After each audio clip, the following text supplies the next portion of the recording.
Yang Berhormat Datuk Yang di-Pertua, saya mohon mencadangkan supaya rang undang-undang bernama suatu enactment bagi menggunakan sejumlah wang daripada kumpulan wang disatukan untuk perkhidmatan bagi tahun 2022 dan bagi memperuntukkan jumlah wang itu untuk perkhidmatan bagi tahun itu dibaca bagi kali yang kedua.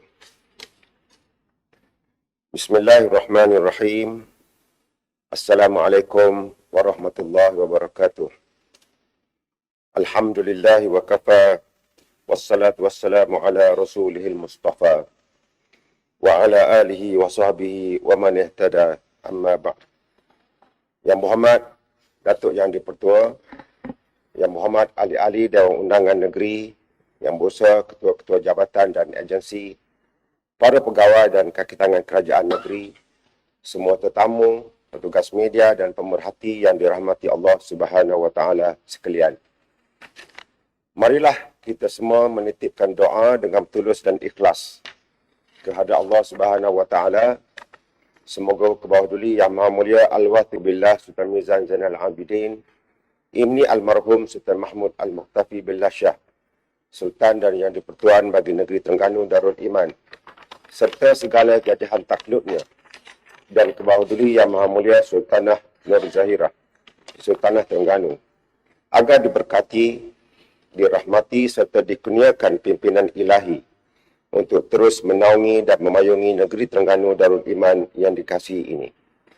Kita amat bersyukur kepada Allah Subhanahu wa taala kerana dengan izinnya jualah kini kita sudah berada di fasa 4 pelan pemulihan negara. Hampir keseluruhan aktiviti sosial dan ekonomi mula beroperasi mengikut norma baharu. Dengan rendah diri juga, saya merakamkan ucapan terima kasih yang tidak terhingga kepada semua petugas barisan hadapan kesihatan, keselamatan dan sukarelawan yang bersiap siaga dan bertukar lumus setiap masa untuk mengawal pandemik dan memberikan bantuan kepada yang memerlukan. Semoga semuanya diterima sebagai amal soleh di sisi Allah Subhanahu wa taala. Datuk Yang di-Pertua dan ahli-ahli yang berhormat, saya mohon membentangkan di Dewan ini enactment perbekalan tahun 2022 bagi menggunakan sejumlah wang daripada kumpulan wang disatukan untuk perkhidmatan bagi tahun 2022. Butiran lengkap enactment perbekalan tahun 2022 ini adalah seperti terkandung dalam buku Belanjawan 2022 Terengganu Darul Iman.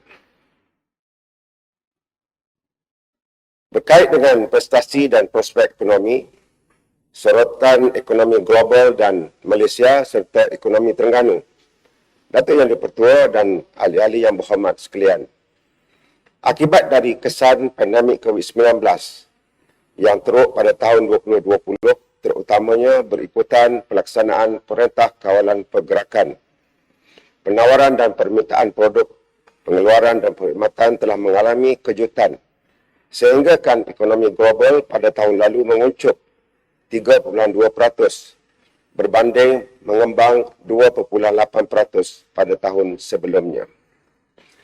Bagi keseluruhan tahun 2020, Amerika Syarikat telah merekodkan kelembapan ekonomi pada kadar negatif 3.4% dan ekonomi Eropah pula dilaporkan merosot pada kadar negatif 6.5%. Malaysia pula mencatatkan kemerosotan pada kadar 5.6%, iaitu kedudukan kedua terendah selepas tahun 1998 yang mencatatkan pertumbuhan negatif 7.4%. Datuk Yang di-Pertua dan ahli-ahli yang berhormat, pada tahun 2020, KDNK Terengganu menguncup 5.7% kepada 33.4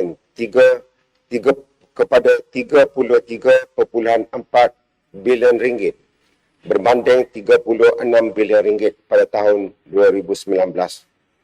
Hal ini didorong oleh sektor perkhidmatan dan sektor pembuatan yang menyusut kepada negatif 3.4% dan negatif 9.4% masing-masing, selain semua sektor mencatatkan kemerosotan satu digit. Penyusutan ini terutamanya bertumpu di subsektor utility, pengangkutan dan penyimpanan maklumat dan komunikasi, perdagangan borong dan runcit, serta produk petroleum, kimia, getah dan plastik. Bagi segmen maklumat dan komunikasi dan subsektor perkhidmatan kerajaan pula, kedua-duanya berkembang lebih baik kepada 7.7% dan 3.7% masing-masing berbanding tahun sebelumnya, sekaligus mengurangkan impak negatif ke atas prestasi ekonomi negeri ini. Walaupun KDNK Terengganu berada 0.1% di bawah paras nasional, namun kedudukannya dalam perubahan status tahunan berbanding negeri-negeri lain bagi tempoh 3 tahun ini adalah semakin bertambah baik. Ini menunjukkan daya tahan dan daya saing ekonomi Terengganu mempunyai potensi mengukuh. Pun begitu, kerajaan negeri juga menyadari bahawa pandemik yang sudah berlangsung selama hampir 2 tahun ini telah menyebabkan keadaan sosioekonomi rakyat Terengganu merosot dengan begitu signifikan. Ini dapat dilihat menerusi kadar pengangguran yang meningkat kepada 4.1% pada tahun 2020 berbanding 3.5% pada tahun 2019. Pendapatan isi rumah kasar bulanan penengah pula menurun sebanyak 13.6% kepada RM4,790 pada tahun 2020 berbanding RM5,545 pada tahun 2019. Bagi menyokong pemulihan individu, isi rumah dan perniagaan yang terjejas, kerajaan negeri telah mengumumkan pakej ransangan Terengganu Cakna pada tahun 2020 serta inisiatif khas COVID-19 dan bantuan ekonomi rakyat Terengganu berkat pada tahun 2021 membabitkan implikasi keuangan berjumlah RM76 juta. Kerajaan Persekutuan juga turut mengumumkan 8 pakej ransangan ekonomi sejak tahun lalu yang melibatkan kuantum berjumlah RM530 bilion bagi membantu rakyat di seluruh negara. Diharapkan bantuan-bantuan ini sedikit sebanyak telah dapat melegakan beban semua pihak yang terjejas dalam menghadapi sunnatullah yang berjalan sesuai dengan kemampuan manusia. Sebagai ujian yang bersilih ganti dalam kehidupan di dunia ini, sebagaimana firman Allah Ta'ala yang bermaksud, sesungguhnya Tuhanmu lah yang meluaskan rezeki bagi sesiapa yang dikehendakinya, yakni menurut undang-undang peraturannya. Dan dia juga yang menyempitkannya, yakni menurut yang demikian. Sesungguhnya dia maha mendalam pengetahuannya, lagi maha melihat akan hamba-hambanya. Surah Al-Isra ayat 30. Paling penting ialah kita menghadapi ujian ini dengan cara yang dipandukan oleh Rasulullah sallallahu alaihi wasallam. Sebagaimana sabda baginda yang bermaksud, hendaklah kamu rada dengan ketentuan yang telah diberikan oleh Allah kepadamu. Nescaya kamu menjadi orang yang paling kaya. Riwayat Ibnu Majah. InsyaAllah kerajaan negeri akan sentiasa prihatin dan menunaikan tanggungjawab sebaiknya untuk membela semua rakyat dan penduduk negeri ini. Datuk Yang Dipertua dan ahli-ahli yang berhormat, berkait dengan prospek ekonomi 21-22, Alhamdulillah, menerusi pelaksanaan pelbagai polisi ekonomi tambahan dan program vaksinasi di negara-negara seluruh dunia, dilihat telah berjaya mengatasi impak negatif peningkatan kes jangkitan COVID-19 sekaligus memulihkan prestasi ekonomi. Walaupun kegiatan ekonomi menjadi perlahan selepas pelaksanaan semula PKP penuh fasa 1, secara keseluruhannya ekonomi negara terus meningkat pada suku kedua tahun ini apabila berkembang sebanyak 16.1% berbanding negatif 0.5% pada suku pertama.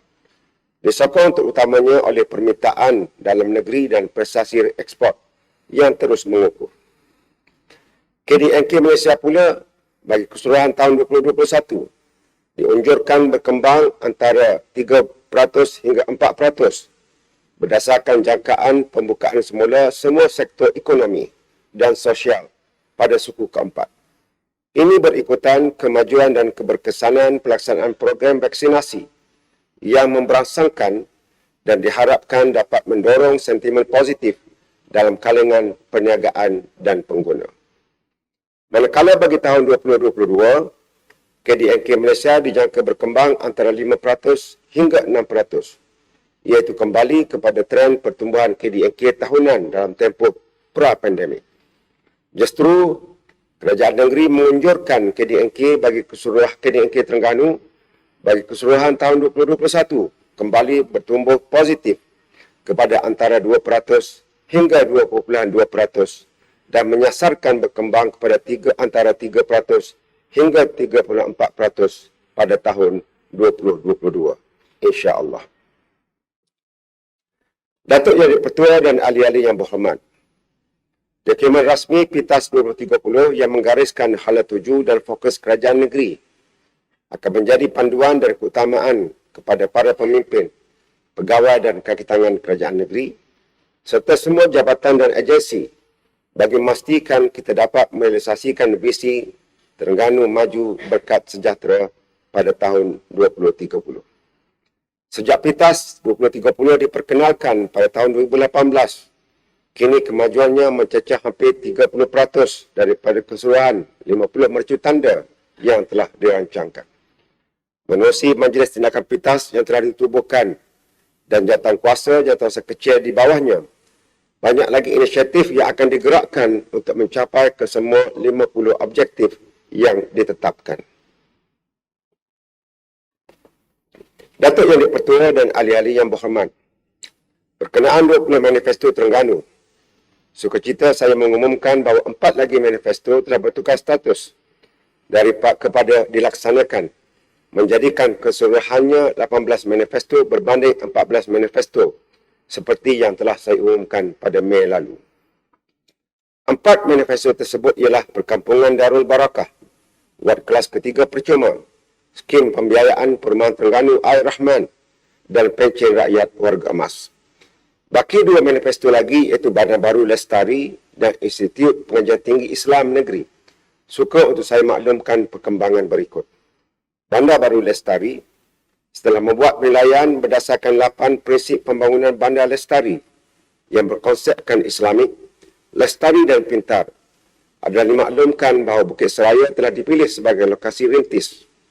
Justru satu task force ditubuhkan untuk memastikan pelan secara teknikal dan mikro dapat dilaksanakan dengan baik dan secepat mungkin. Berkait dengan Institut Pengajian Islam Tinggi Islam Negeri, Kerajaan Negeri bersetuju untuk menaik taraf Kolej Al-Quran Terengganu, KQT, dengan membina sebuah kampus induk di Durian Mentangau di atas tanah seluas 300 ekar dan melibatkan kos keseluruhan berjumlah 350 juta ringgit. Kerajaan negeri berhasrat untuk mengadakan majlis pecah tanah pada tahun hadapan, insya-Allah. Walaupun ada setengah pihak berhelah dengan mengatakan bahawa manifesto hanyalah umpan pilihan raya dan bukan kitab suci, namun kita sebagai orang Islam tetap beriman bahawa janji wajib ditunaikan semampunya. Anggaran hasil dan anggaran perbelanjaan. Datuk Yang di-Pertua dan ahli-ahli yang berhormat, bagi tahun 2022, kerajaan negeri akan membelanjakan sejumlah 1.657 bilion ringgit untuk pembelanjaan mengurus, 600 juta ringgit untuk pembelanjaan pembangunan dan 40 juta ringgit untuk perbelanjaan bekalan air. Di bawah perbelanjaan mengurus, sebanyak 92.99 juta ringgit diperuntukkan bagi perbelanjaan tanggungan dan 1.56 bilion ringgit bagi perbelanjaan bekalan, iaitu sebanyak 264.84 juta ringgit untuk emolumen, 244.47 juta ringgit untuk perkhidmatan dan bekalan, 22.14 juta ringgit untuk aset, 1.03 bilion ringgit untuk pemberian dan kenaan bayaran tetap dan 1 juta ringgit untuk lain-lain. Di bawah komponen pemberian dan kenaan bayaran tetap, sejumlah 400 juta ringgit dicarun ke kumpulan wang pembangunan RM230 juta bagi pemberian kepada pihak berkuasa tempatan, Badan Berkanun dan pelbagai agensi. RM664.71 juta bagi pemberian kepada jabatan-jabatan kerajaan dan RM270 juta bagi program-program pelbagai perkhidmatan di bawah pejabat sosial kerajaan.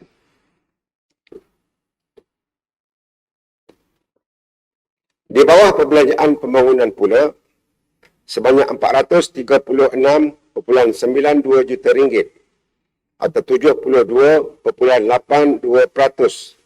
diperuntukkan untuk sektor sosial, merangkumi pendidikan, infrastruktur dan kemudahan awam, pembangunan bandar dan luar bandar, serta sukan dan perumahan. RM137.28 juta atau 22.88% pula untuk sektor pentadbiran, merangkumi teknologi maklumat, pentadbiran am serta projek khas dan projek penting luar jangka, dan RM25.8 juta atau 4.3% untuk sektor ekonomi, merangkumi pertanian, pelancongan dan industri termasuk industri makro, kecil dan sederhana. Manakala bagi hasil pula, kerajaan negeri menganggarkan sejumlah RM1.507 bilion, iaitu sebanyak RM61.02 juta daripada hasil cukai, RM157.49 juta daripada hasil bukan cukai, dan RM1.28 bilion daripada terimaan bukan hasil termasuk royalti petroleum. Datuk Yang di-Pertua dan ahli-ahli yang berhormat, dalam proses penyediaan belanjawan 2022 ini, selain mendapatkan input menerusi sesi konsultasi bersama di peringkat Majlis Mesyuarat Kerajaan Negeri, maklum balas daripada kerajaan jabatan dan agensi kerajaan negeri dan persekutuan, serta libat urus dengan pakar-pakar daripada pelbagai bidang, kerajaan negeri juga sentiasa prihatin dengan keperluan dan permintaan rakyat. Walaupun tidak dapat meneruskan program jelajah di semua daerah secara bersemuka akibat daripada COVID-19, namun suara rakyat tetap didengar kerajaan negeri. Berdasarkan cadangan dan aduan daripada rakyat yang diterima melalui portal e-Bajet 2022, kerajaan negeri dapat merumuskan 7 isu utama seperti berikut. Pertama, bekalan dan pemilikan rumah. Kedua, pengurusan bantuan kerajaan. Ketiga, perkhidmatan bekalan air. Keempat, penyediaan peluang pekerjaan. Kelima, kemudahan pengangkutan dan perhubungan. Keenam, pembangunan tanah. Dan ketujuh, keseimbangan pembangunan wilayah. Saya mengucapkan terima kasih kepada semua pihak yang telah memberikan input dalam penyediaan belanjawan ini. Datuk Yang di-Pertua dan ahli-ahli yang berhormat, telah mengambil kira situasi semasa, menimbang permintaan dan keperluan rakyat, serta menyemak kedudukan keuangan dan keupayaan jentera kerajaan negeri. Izinkan saya untuk membentangkan belanjawan 2022 Terengganu Darul Iman yang bertemakan merakyatkan sejahtera untuk semua. Belanjawan ini mengandungi 147 inisiatif di bawah 22 objektif yang dipayungi oleh 5 teras berikut. Teras pertama, memperkuat daya tahan isi rumah. Teras kedua, memperkukuh kesejahteraan sosial masyarakat. Teras ketiga, memperbaik ketersediaan kemudahan awam rakyat. Teras keempat, memberdaya pertumbuhan ekonomi negeri. Dan teras kelima, memperindah persekitaran dan melindungi alam.